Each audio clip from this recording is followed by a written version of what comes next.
Let's run the option and give you our picks for the week. It is the option for Conference Championship Weekend. We are here. The Final Four.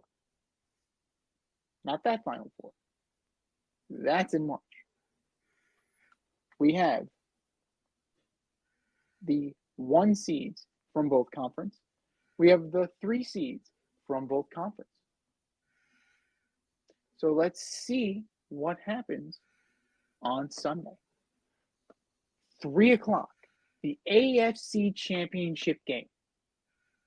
The 11-6 Chiefs, the 3 seed in the AFC, go into Baltimore to take on the 13-4 number 1 seeded Baltimore Ravens with D in attendance. Who you got? I am taking the defending champions. I'm not going to root against you. To be the man, you got to beat the man. And I just don't think anyone's beating the man. I'm going with the Chiefs.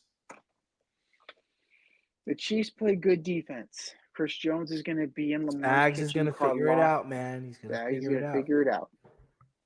Karlaftis is going to be in there. Now, my question is, they've been trying to get Mark Andrews activated for weeks, the last 2 weeks. Is this the week that Mark Andrews dresses? Mark Andrews is a difference maker. Like, he can definitely sway you one way or the other. Like, likely he's playing very well in his absence. And, the Ravens, as always, like, defensively, they're going to be there. What does Steve Spagnuolo have up his sleeve for Lamar Jackson? How is he going to contain him in the pocket? How is he going to make him do what Spags wants him to do? That's the chess match. Andy Reid and Steve Spagnuolo against John Harbaugh and that defense and that offense. It's going to be one hell of a game. And special teams wise, you have Butker and you have Tucker. It's a very even matchup. I think I'm going to take the Ravens narrowly. But this has Pick'em written all over it. This absolutely has Pick'em written all over it. 6:30, the NFC Championship game. The number 3 Detroit Lions, 12-5, go in to Santa Clara to take on the number 1 seed San Francisco 49ers, also 12-5. Yeah, I'm going to go with the 49ers. I just don't think Detroit is ready for the Super Bowl. I think they'll be back next year, but I'm tipping towards the 49ers this year. I'm very intrigued by this, right?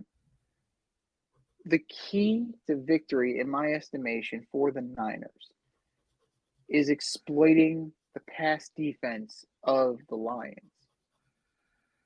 Because it's not very good. Even with C.J. Gardner-Johnson, it's not that good. Like, can you get the ball to Kittle? Can you get the ball to Ayuk? Are you going to be able to use Jawan Jenkins if Debo's not available? How are you going to use Debo if he is? Like, that's what I'm looking for. Because McCaffrey's going to get his.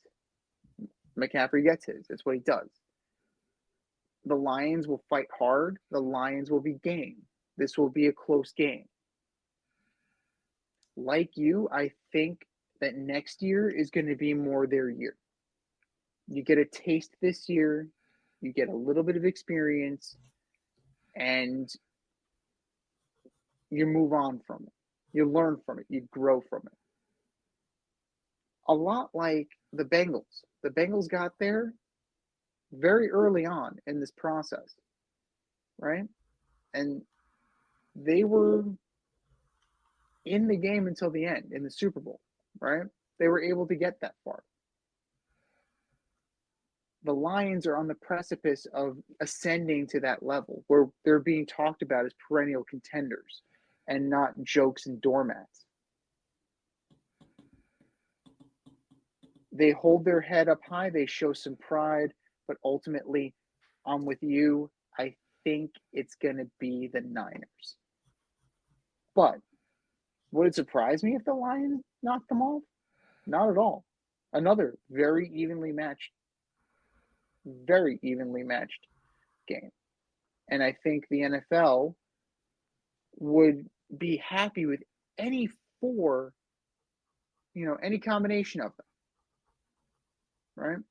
Any combination would definitely get you where you need to go in terms of viewer, in terms of story, in terms of game. This is one year where there is no losers here. Any matchup would be a win. But give me the Ravens, give me the Niners, give me chalk in the Super Bowl. Thanks for listening to this episode of our podcast. If you like what you heard and want to hear more, be sure to like and subscribe on your favorite podcast platform. Rate us 5 stars, leave us a review, turn on subscription notifications, and tell your friends. Spread the word, spread it wide.